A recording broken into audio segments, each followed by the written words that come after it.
Welcome to Gorilla Sports Off Court. I'm Liv Moods and joined by Brandon Krisztal in just a moment. And this is presented by Trusted American Mortgage. Trusted American salary-based mortgage consultants want to help you get into a better interest rate and lower your monthly payments. So just head to trustedamerican.com to see how they can help you save some money today.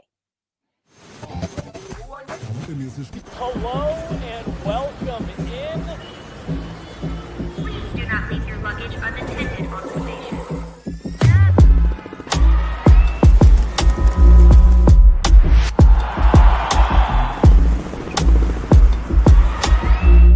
Welcome to the show. Welcome in, everybody, to another Gorilla Sports Off Court, where we have plenty to discuss. It will be a very large therapy session, I fear. Lots to talk about in regards to the Denver Nuggets' most recent home game against the Minnesota Timberwolves just last night. I didn't do a post-game live, which means all of my thoughts are still yet to be spoken upon, but I'm sure most of the people that tune in regularly to Off Court and or my post-game lives know exactly what I'm going to say. And the fact that I'm just, we're back where it feels like we started. They have this great game against the Suns. They have, a game that I should have probably been more disappointed in the first game against OKC, but wasn't, because I know how tough OKC is. Then they got their revenge in the tail end of their back-to-back against OKC, played phenomenal basketball. And I think the hope was that they were going to build off of that momentum, knowing how difficult their week is. Timberwolves Wednesday, Lakers Friday.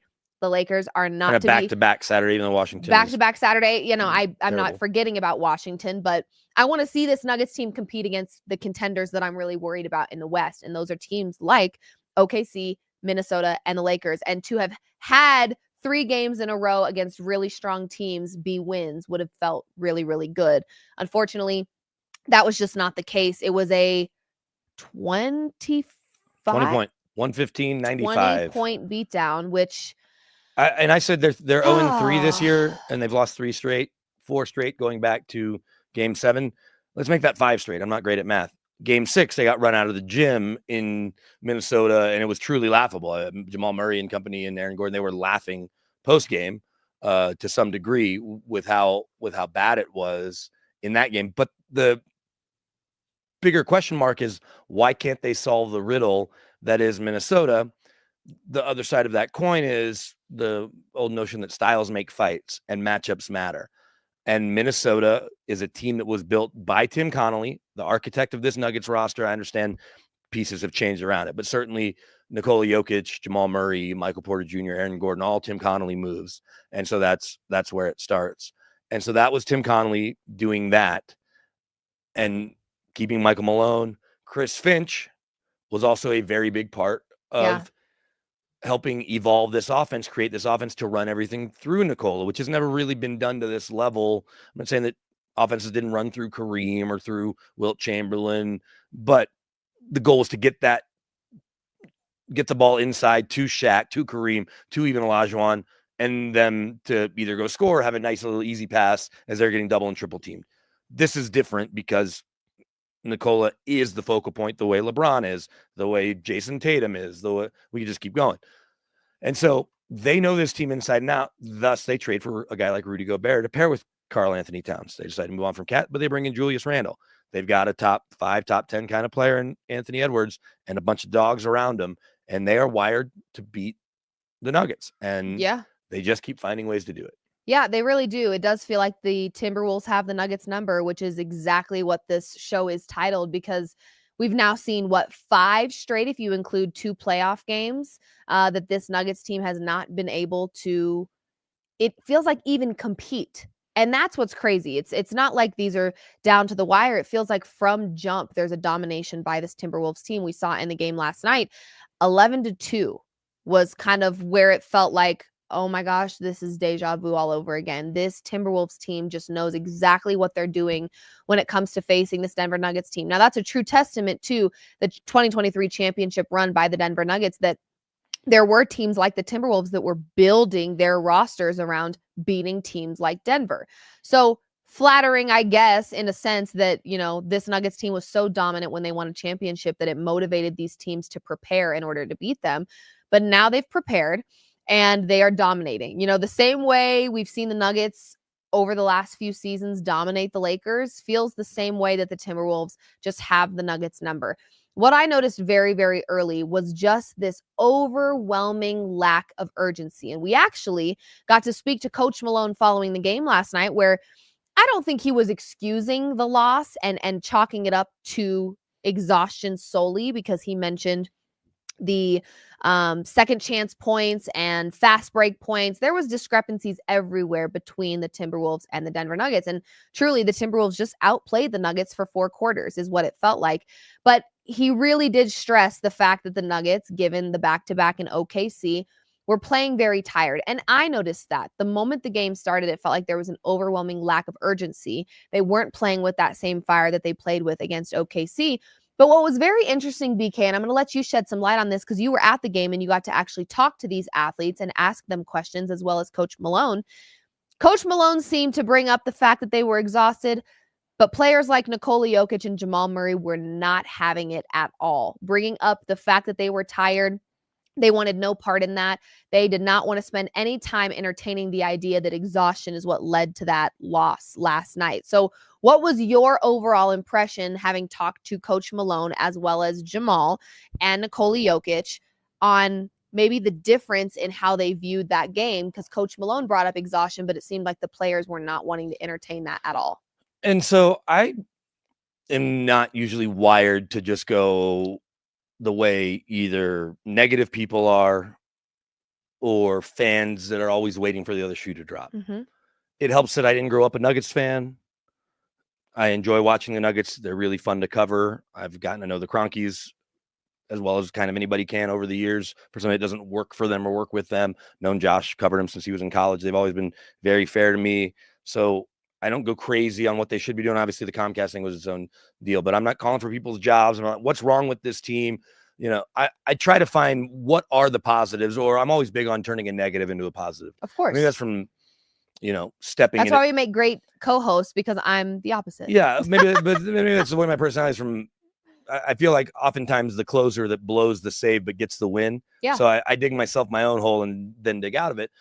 But so as you're thinking about it, and they're now 0-3 against Minnesota, we talked about it. That early game, they were up 5 late, that game in Minnesota, and you and I did a post-game show after that, and that was the what's wrong with Jamal? Should we be firing Michael Malone? That was one of the first ones of those early in the year, and that was late October, early November. That's how early it was.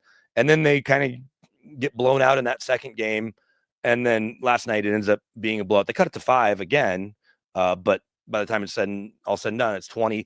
They only made 7 threes. Less than a week ago, they made 21 threes. Their truth lies somewhere in the middle. Mm-hmm. They're a team that's going to make 10 on a bad night and 12 to 14 or more on a night when they're probably going to win that game. Last night, they didn't. They also, you know, Malone was quick to point out he couldn't understand the anomaly of they only had 12 offensive rebounds, but got 29 points off of those. Now, some of that's going to come from running good offense and then knocking down threes after that, obviously. But my point being, the Washington game, and we're going to see Washington on Saturday in town here, that was the worst loss of the year. There's no other way to look at it other than that. And as much as I think OKC Monday was the best win of the year, because they haven't had too many losses, the Suns on Christmas Day, and then these Minnesota losses are kind of the outliers. And that's what I asked Michael Malone, I asked Jamal Murray, and I asked Nikola Jokic. Hey, this isn't a trend. This doesn't happen 1 every 4 games. Right. This doesn't happen 1 every 8 games. It happened against Minnesota. So if you see them in the playoffs, that's going to be a challenge. And it's a matchup problem. But then you saw Minnesota get beat by the Mavs last year. No problem. The Mavs go on to the finals. Probably the last time the Mavs will ever make the finals. But the Timberwolves have their number. Doesn't mean they'll have it forever. And Joker doesn't want to subscribe to that. Right. He's like, I want to figure out how to beat them. I'm not just going to, he didn't say concede, but he's not going to concede anything other than that they've outplayed them and they need to figure out how to solve it. But because your odds are 1-10, 1-9, I guess, that you'll play the Timberwolves at any time because they'll at least be a play-in team. And right now they're 7. You may not have to worry about them. So you're going to see them one more time and maybe beat them, and that helps start to solve the riddle. But you just have to make shots. They were 7 of 30 from 3. And when you're 7 of 30 from 3, you're going to lose most of those games. Right. And talked about some of those bad games. They tied, I tweeted this last night, they tied a season low with 20 assists for a team that averages the best in the league at 31 assists, which is what Minnesota had. They had 31 assists, 11 more assists. Chalk that up. Even they're all twos. That's 22 points. There's your difference in the game. Right. They were better distributing the basketball. The Nuggets actually had less turnovers. They only had 10 turnovers. Minnesota turned it over 15 times. So it did feel like, though, the turnovers by the Nuggets were more costly. And maybe they were, because I always love the cliched phrase that we hear from announcers, whether it be a play-by-play guy or a color analyst or gal. That was an ill-advised turnover. When is a turnover advised? I was going to say. Other than I don't think you're ever advised. Let's take the safety to run out of the back of the end zone or throw the ball up in the air, and if they catch it, but they're going the other way, they're not going to be able to get a shot off with 1 second left or whatever. Throw it in the middle of the court. It'll be impossible for them to get it. And so, yeah, when the turnovers happen, that does matter. Yeah. And this Nuggets team, I will say, specifically speaking on the Denver Nuggets, this Nuggets team becomes a completely different team when they turn the ball over. And they don't bounce back the same way other teams do off of turnovers. They just don't. They've been okay. We know the loss to the Lakers had 20 something turnovers. I think it was 18 when the starters got pulled, 18 or 19. It ended up being 22. But those to me are anomalies too. They average between 11 and 13 depending on the time of the year. And how does that rank them across the league? Kind of middle, like right around 14 to. There's a bunch of teams that are like 13.1, 30. So they don't protect the ball the best, but they're not like, oh, let's just hand it to the other team. And so they're going to win tomorrow night. I have that sense, not only because it's bouncing back. We know how this league works. It's one thing to play the same team in the same city back-to-back days, 1 versus 2 in the West. It's another thing that the Lakers without LeBron are in Milwaukee tonight. That's why tomorrow we're going to have a weird start time, 7:30. I don't even know the last time there was a 7:30 start time here. It's usually 7 on a Sunday. It'll be 6, especially during the football season. I'd love to see those. And then we know the 8 or 8:30, 8:40, depending on ESPN TNT. Like we had 8 last night. Next time they're on TNT, it'll be the 8 ones kill me. I don't know how Eastern. I do not know how Eastern time zone people watch NBA basketball. They don't wake up as early as everybody else because they're sleeping in, or football for that matter. But gosh.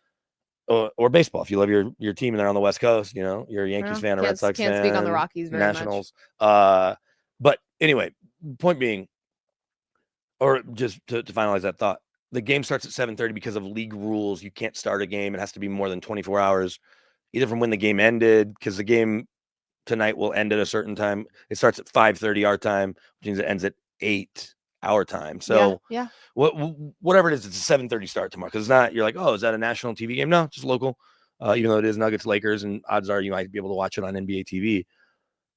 They're going to win tomorrow night. They're going to have something for the Lakers. Rui hasn't been totally healthy. Dorian Finney-Smith, I think, is just getting back on the court. Not that he's a big part of what they do, but that's another big body they can throw at Joker. Joker, I think, is looking forward to this matchup, but the fact that LeBron's not going to be out there, not that Luka can't go score 60 on his own or carry a team. He definitely can. I just think you definitely don't want to underestimate the Lakers without LeBron, but it does make a difference. Right. So then when they bounce back and they win these 2, I think their best test is going to come. You get Wednesday, tough team in Minnesota. Friday, tough team in the Lakers. Saturday, if to play a game, I'd be fine seeing Joker sit down. And he was actually asked that last night. That was pretty funny. They said, are you a little could they do more to get you rest so that you're ready to go in the playoffs? He said there's not much difference between 32 and 36 minutes. And then I think it was Ryan Blackburn who said, yeah, but there's more. He goes, what about 35 minutes or 0 minutes? Meaning just sit a game. And he's like, yeah, we haven't even thought about that. Doesn't mean that coaches aren't thinking about it, that Calvin Booth isn't thinking about it. He definitely doesn't entertain the idea of not playing when if he's ready to play, he wants to play. So that's the same thing. They're not the same player. But I look at Leo Messi as obviously the best soccer player that's ever walked the earth in a lot of people's opinions. And Leo Messi at certain times, because he's been banged up, he's older, he'd have to come off the bench. But in general, especially in the MLS or even for Argentina in that last World Cup and over the last few years, as he's in his 30s, if he's healthy, he's playing and he wants to play the whole game. Not that he won't come out at the end of a game when the game's, but if he's playing, he's playing. And he's efficient with his movement. He's not playing all game, both sides of the field. He kind of stays around midfield. Joker certainly moves more, but Joker isn't high flying. He understands his body. And if he can play, he can play. I understand an elbow thing might affect his shooting. So it wouldn't blow my mind if he sat Saturday. But what I was getting at is then Monday they go to the reworked Warriors and Jimmy Butler and Steph. Phew. So that'll be a really good test. And then they play the Lakers again Wednesday. So this is a good little gauntlet of let's see where we're at after these next 3, 4, 5 games, knowing that big win Monday off the loss, 12-1 after a back-to-back, or on back-to-backs. But then T-Wolves, Lakers, Washington. If they lose to Washington, it's going to be the worst loss, even worse than the last loss. Golden State, Lakers. Yeah. I mean, they definitely don't have an entirely easy schedule remaining. I mean, I think when we had talked after or before the Suns matchup, they had like 21 games left. 15 of those were teams that were at or above 500. So none of which were easy opponents if you really want to like get down to it. Not that there's really any opponent in the NBA that's easy or you should treat as an easy win, because that's usually when you lose. But this Denver Nuggets team, I was thinking about it while I was watching this game.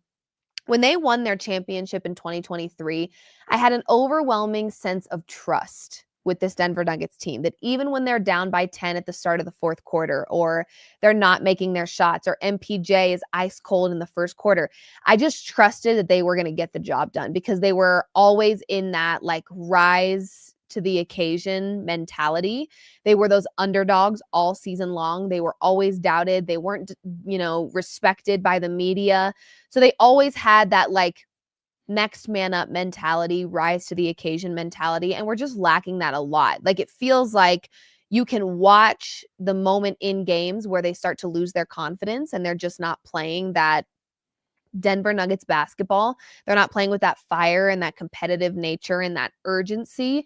They play timid. They play, I don't like using the word insecure because it is such a negative word these days, but that's kind of how it reads. It reads like they lose their confidence, and their confidence is shot the moment the game doesn't go their way. And I just want to see them with that dog. I want to see that dog in them that, like, even when they're down, even when the ball is being turned over, even when they're not making shots, they just find a way to keep that same level of urgency. The urgency we saw in the tail end of the back-to-back against OKC, because that was a very different Nuggets team Monday than Wednesday. It's like you can't even, that's what's so difficult, is you get two very different versions in a span of 2 days, and that's where your brain is like, which version do I believe? And to your point, the truth probably lies somewhere in the middle. Well, here's where you should potentially be encouraged, even though they are playing a lot of minutes for their top guys. Let's hope they're erring completely on the side of caution with Aaron Gordon, and we don't see him until he doesn't even know he had a calf injury. Like, that's how his body feels. And I don't know if he'll get there or not. But because they've been having to play so many other guys and rely on them, I do know this too. I have it on very good authority. Peyton Watson's knee brace is coming off for the next game, so he'll feel more like himself. He hates wearing that thing, by the way. It's very obvious. It's very obvious. And so you're going to get Peyton Watson feeling better. You've got Russell Westbrook continuing to be Russell Westbrook and just fit in with the team. And you'll have a deeper bench than you had last year in the playoffs, where they just didn't trust. Christian Brown has obviously taken a step in his game. Last night was the first time in 26 games he didn't have double digits. That tied a mark going all the way back to Chauncey Billups in 2010, the last Nuggets guard to have double digits in 26 straight games. And then you know what you have with Jamal. You know what MPJ can give you. So you just hope you get that. And you can sprinkle in a little DeAndre Jordan. You're seeing more Zeke Naji, and you're going to continue to see that. And I think that's encouraging. Even when he plays really good D on Anthony Edwards, Anthony still might knock a 3 down in his face. But the more minutes we're seeing from Zeke Naji, we said it the other day, but we got to continue to give Calvin Booth credit for seeing something. And now that he's being thrust into the lineup. Yeah, my apologies to Calvin Booth, because I could not understand the Zeke Naji contract. And the more that he gets these valuable minutes through other players being injured, his contract is slowly making more and more sense, for sure. And so the two things that I want to get this guy, I guess the main thing, and you talked about their sense of urgency. And Michael Malone told us this last night. I know the numbers are out there, but I don't always dig this deep. They're the worst first half defense in the entire NBA. The Nuggets? Michael Malone told us that. And then in the second half, they're somewhere between fifth or sixth, depending on. What the F? Do you know how irritated that makes me? Of course. Do you know how irritated it makes me to know that they are one of the worst first half defenses? No, the worst. The worst, not one of, the worst defense in the first half. And then in the second half, they're top 5. That is a choice, BK. They are choosing to play like that. And I asked Joker, that was the last thing that we asked him in his brief press conference. He's only in there for about 5 minutes. He came in much earlier than he normally does. So we were thankful for that he didn't finish his whole post-game routine. And so he came in and he's like, I don't know, we need to play harder. And he is right. But I guess that was the second point I was going to make. So their defense is bad. In the playoffs, you likely aren't dilly-dallying. You're going to be ready to go, and that's where having a Russell Westbrook helps. Certainly, but you understand that we now have a sprint 7-game series, and if you can get to 16 wins, you're obviously going to be holding another trophy. I did just check real quickly. They have 16 games left. Yep. Of those 16, 13 are all playoff teams. The Jazz at the end of March, the Spurs with no Wemby, and our pal Chauncey Billups. We know the Portland plays hard. They took the Knicks to the wire last night. I think it took overtime for that Mikal Bridges or a buzzer beater. Well, but that's it. So 3 of the 16 games, terrible. Couple with the Rockets in there. We haven't seen the Grizzlies in a minute, and that team is not one that you can underestimate. No, and you're tied with them right now for second. I mean, this is not going to be an easy couple of months for them. It's going to be a battle. So choosing to not show up defensively, because that is a choice. I'm sorry to say it. When you go from being the worst first half defense to then being a top 5 defense in the second half, the numbers are proving that. That is a decision you made to turn something on, to flip a switch, to ignite something in you in the second half that you didn't choose to ignite in the first half. That is not going to work much longer. It's not. You cannot let a Ja Morant get hot in the first half and expect him to slow down in the second half when you finally decide to play some defense. You can't expect Anthony Edwards to not dominate you for the entire game when you allow him to get hot in the first half. These are decisions that they're choosing to make. Now, we have entertained the idea that they probably are a little bit pacing themselves, knowing what last year looked like. I remember even as a fan watching those games, and it was very clear they were exhausted. So I understand that some of this might be strategic, but you F around, you find out. That is typically the pattern here. You play with your food, and it's not going to work out for you against teams that are contenders. To your point, 13 of their last 16 games are against contenders. So this little pacing ourselves mentality is just not going to work much longer. It's just not. And so that's where we understand the statement that hope is not a strategy, but you hope, if you're a Nuggets fan, that because we know that they have that in their bag, unlike, say, OKC, who just blitzes you on defense from the jump, and they're the best defense in basketball, they're also full of a lot more young guys, young stars. I do think that factors in to some degree, but that they can do it. And in the playoffs, you're never playing a back-to-back ever. Right. Hockey does it for some reason. Obviously, baseball, they do it all the time. But in basketball, you're going to get a week off with the play-in, or you're going to finish the season, and then you're not going to start the playoffs till that Friday or Saturday. And then you're going to have a day off, and early on, you might have 2 days off. And if you finish the series early, you can get 2 or 3 days off. And it goes back to what I was just saying about, because you now trust your bench a little bit more, doesn't mean that Joker and Jamal's minutes aren't going to be pushed, but they know they've got a little more help than they had. And so they can turn on that defense when they need to in the second half. You're going to need it for all 4 quarters. Yep. Times 4 series. And so the hope is that they will do that consistently in the playoffs, and then they'll be able to advance. I mean, I guess I'll calm down now. Imagine that. Liv Mood's calming down over Denver Nuggets basketball. It's not very common. But if I really sit back and think about it, I think my frustration is that I want to see the good habits that they practice on a consistent basis, because there is no guarantee that they can just flip the switch for the playoffs come, playoff time and just make it work, because these things take time to build continuity, to build chemistry, and some of this out of their control. The starting 5 has looked different quite a bit this season. They haven't been able to build continuity because of the injuries they've been dealt. So some of this is completely out of their control. But for those of them that are here and are healthy and are playing, I'm like, I want to see those consistent good habits being built so that I know and I can sleep peaceful at night knowing you guys know what you're doing. And whatever seed you are, when it's time for the playoffs, you will be prepared to handle business. I'm not there yet with them handling business, because I've watched them drop the ball against some teams that they're probably going to face in the playoffs. So that's where there's a concern for me, is I can't hold on to the fact that this is a smart and talented basketball team and they'll just figure it out. The deal is a lot of these playoff teams that they will face have already figured it out. It's been figured out for some time now. They're not actively figuring it out. It's been done. So that's where I worry about, okay, Aaron Gordon's healthy. You throw him back into the mix for the playoffs because why wouldn't you? He's providing a little bit of that 3 and the D right now. So he's got the 3 and D going on, which we know they need. But is there continuity with Aaron Gordon in your starting 5? We haven't seen that in a while. When we have seen it, it's been great, but it's only been for a fraction of time, and then he's out again. So there's going to be some changes where I'd rather have all these other surrounding the stuff you can control, fix it and control it, because there's going to be uncontrollables that you can't control. We don't know what it's going to look like with Aaron Gordon back in the mix just yet, because we haven't seen him back in the mix right now. With this current team where it stands, we have not seen Aaron Gordon back in for a little bit, because they've changed since the last time they played with AG. So that's where it's like, control the controllables, Nuggets, because the other stuff, who knows?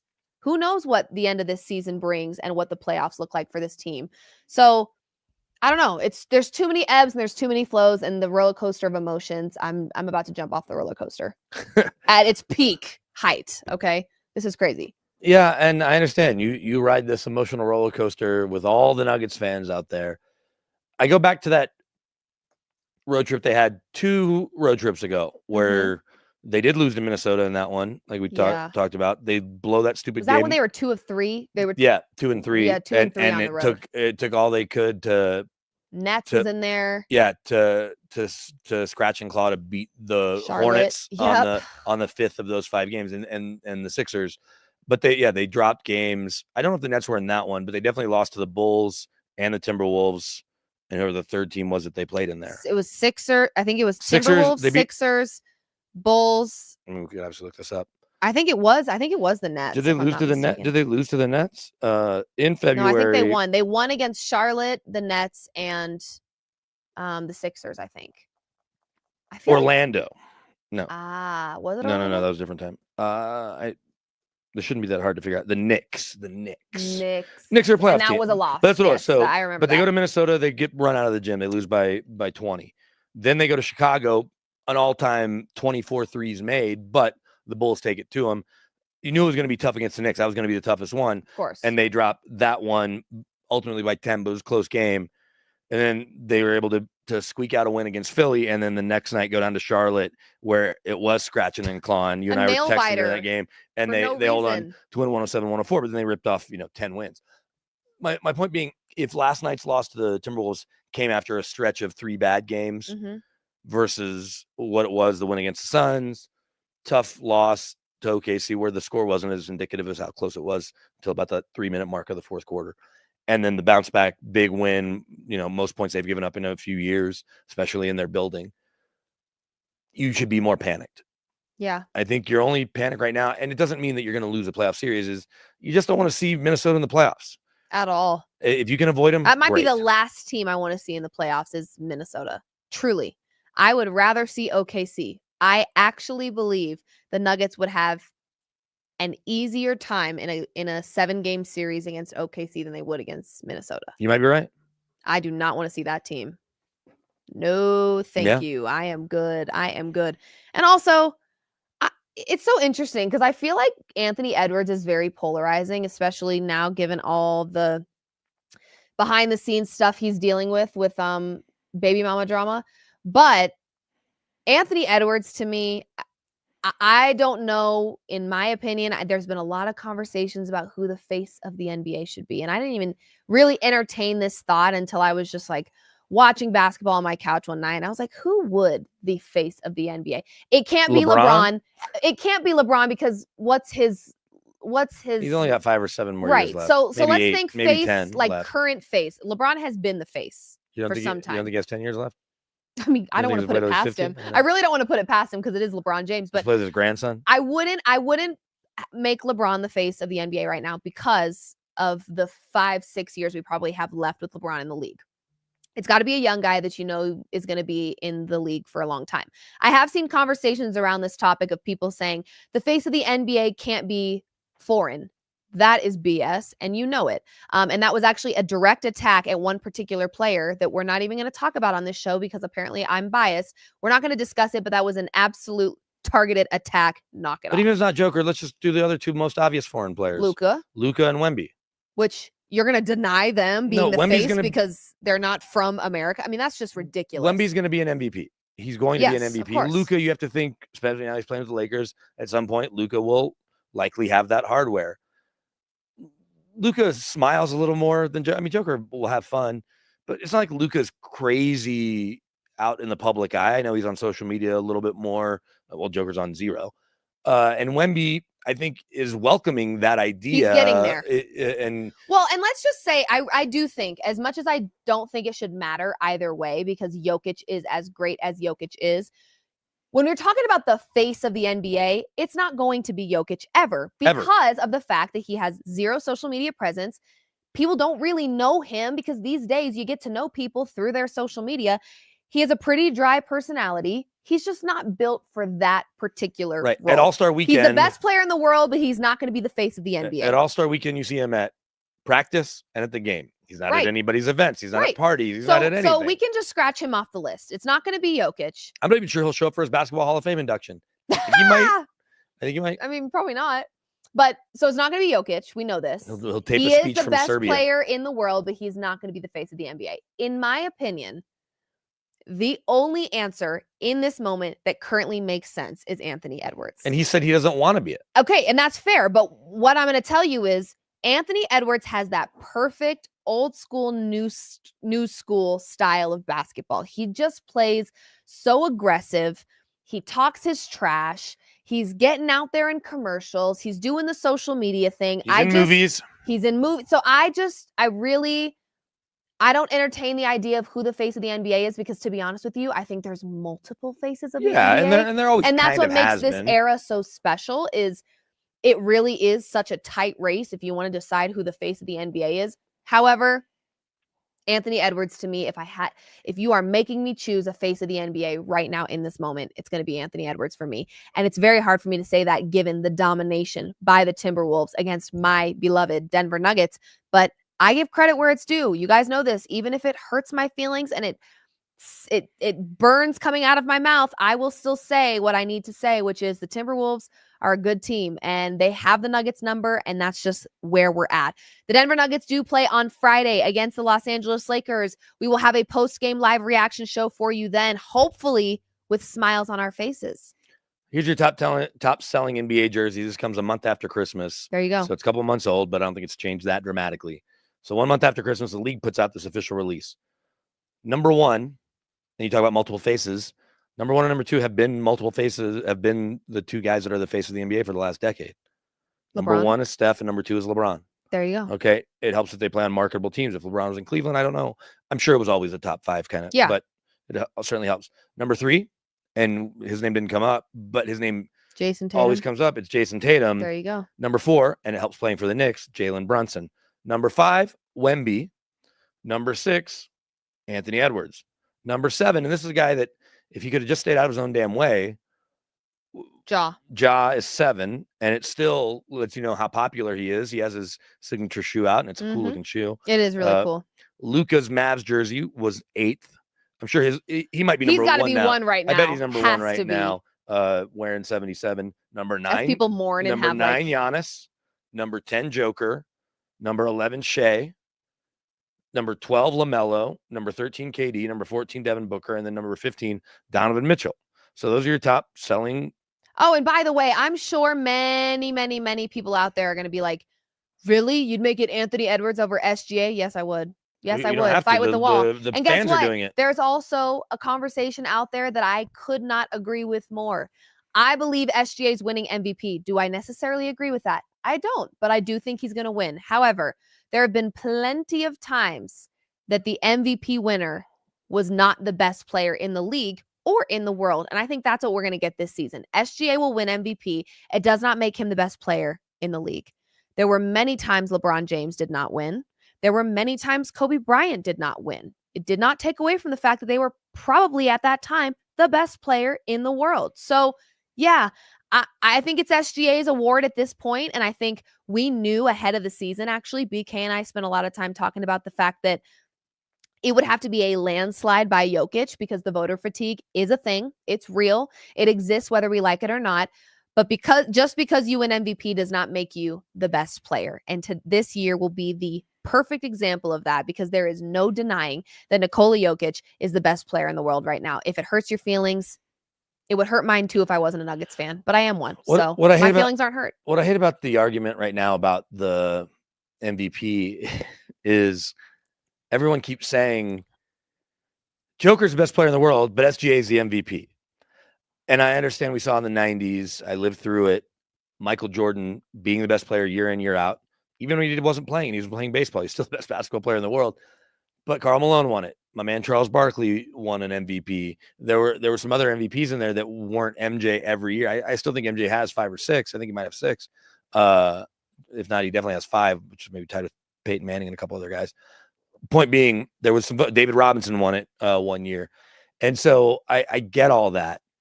But when you look at the numbers that SGA is having, and I got to credit my man Danny Hyatt, but his numbers are like 32, 7, and 5 or something. And Danny Hyatt does stats for altitude, so he's good, really good follow on social media. Those are MVP numbers. Those numbers have been put up 7 other times.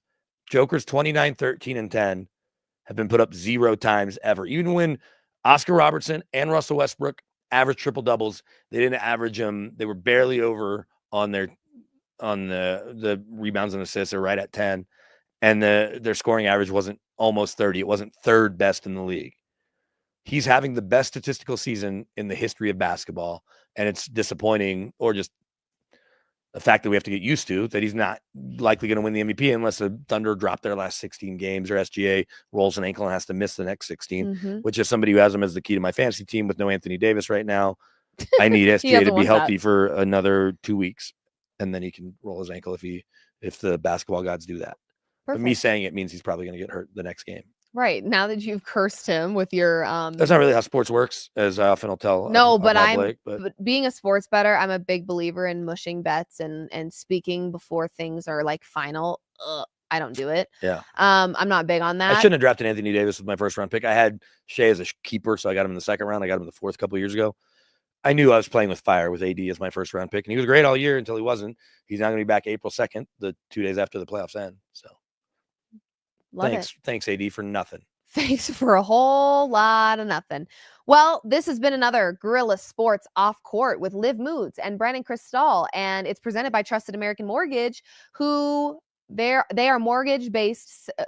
salary-based mortgage consultants. I'm sorry, messing up my words here. A lot of words in this one. And they are getting you better interest rates and lowering your monthly payments. Shout out to our friends over at Trusted American. You can head to their website, trustedamerican.com, to see if they can help you save some money as well. So thank you guys so much for tuning in. Go Nuggets. Hopefully a bounce back is near tomorrow night. We'll keep you posted with a post-game live reaction show. Check out our YouTube. We have all of the post-game presser clips from last night's game. Coach Malone, Jokic, Jamal, all posted to our YouTube as well as our social pages. So follow us, subscribe, and we'll catch you next week. Tomorrow night for a post-game live reaction show. Go Nuggets, and we'll see you soon.